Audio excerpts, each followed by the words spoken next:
Grindelwinde unfolded the Daily Sun and went rigid, transfixed by the headline, "Shark Swallows Dog."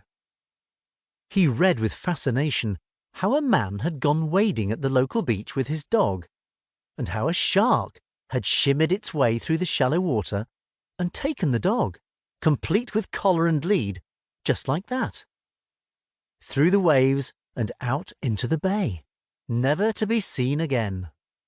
An old lady had witnessed it all from her seaside balcony. "Well, I never!" Grindelwinde exclaimed. "What is the world coming to?" Grindelwinde was so absorbed in the gruesome tale that he scarcely felt the tiny white shoots forcing their way into the soles of his slippers, binding them to the earth. It was only when they began to tickle against his feet that he looked down.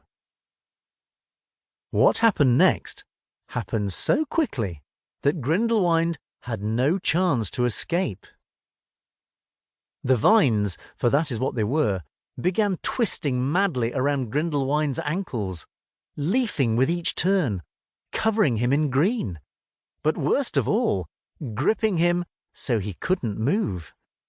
He threw his paper to the lawn and started tearing at them, crying out, "Get off me!" all of which seemed to spur the vines on, for soon they were at calf height, spiralling, wrapping around his knees and thighs, and finally around his waist. When Grindelwinde overbalanced and fell down, more white shoots leapt up from the lawn and wriggled like worms over his hands and arms, binding them to the earth. And so he lay, pinned to the lawn, just as Gulliver was fixed to the earth by the Lilliputians.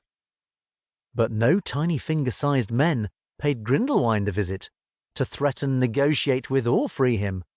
No, not a single soul passed by, small or large, as the sun climbed high into the sky, and as morning turned to noon.